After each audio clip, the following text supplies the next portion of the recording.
ये बताइए कि सर ये निगरां वजीर आजम के लिए मुशावरत चल रही है, इस तहकाम पाकिस्तान पार्टी से कोई मुशावरत हुई, कोई गुफ्तशुनीद हुई, दुबई में फिर से मुलाकातें हो रही हैं, तो सर इस तहकाम पाकिस्तान पार्टी कहां है इस वक्त? देखिए, जो मुशावरत हो रही है उन लोगों से हो रही है जो गवर्नमेंट में है और अपोजिशन में है।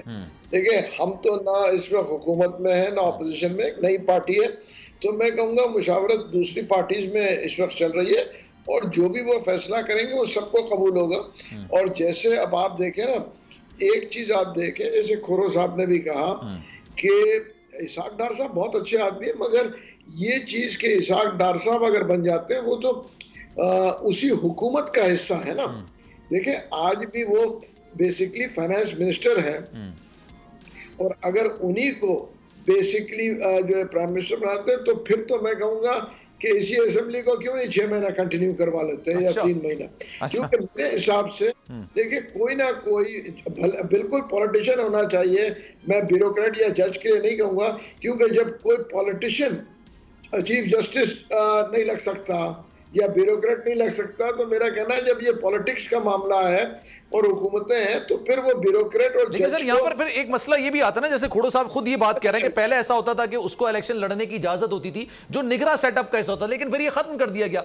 अब ये सवाल ही पैदा होता ना कि हर कोई इलेक्शन, इसलिए सियासतदान के लिए सबसे बड़ा इम्तिहान ही और बेसिक इम्तिहान ही इलेक्शन लड़ना है। अगर वो इलेक्शन नहीं लड़ेगा तो फिर आगे और कौन अपनी सियासत को इस तरह से कुर्बान करेगा निगरां सेटअप के लिए कि भाई वो आगे फिर उस कम से कम 5 साल के लिए इलेक्शन ना लड़े, अगले 5 साल के लिए। देखिए, मगर देखिए ये फेयर नहीं होगा, मतलब जो नहीं ऐसी बात नहीं है। जी खोड़ो साहब, मैं आपकी तरफ आता हूं, आप इसको कंटिन्यू कीजिएगा। जी बोलिए। क्योंकि मेरे हिसाब से फेयर नहीं होगा कि वो जो है इलेक्शन भी लड़े और निगरां वजीर आजम भी हो, तो वो देखें वो फिर पावर जो है ना वो बड़ा अनडिवाइडेड होगा और बहुत से फेवरेटिज्म हो जाएंगे, ऑटोमेटिकली हो जाएंगे।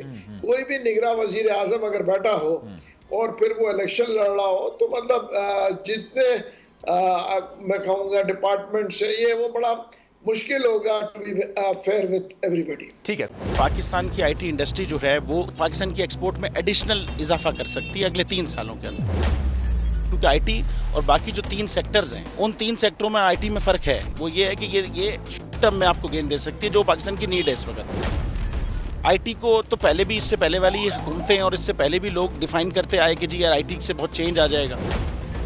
क्या वो इम्पैक्ट हुआ आईटी इंडस्ट्री के ऊपर जो हम समझते थे और चाहते थे? पाकिस्तान की आईटी एक्सपोर्ट्स इतनी हो जाएंगी कि पाकिस्तान के सारे मसले मसाइल ख़त्म हो जाएंगे? वो तो नहीं हुआ।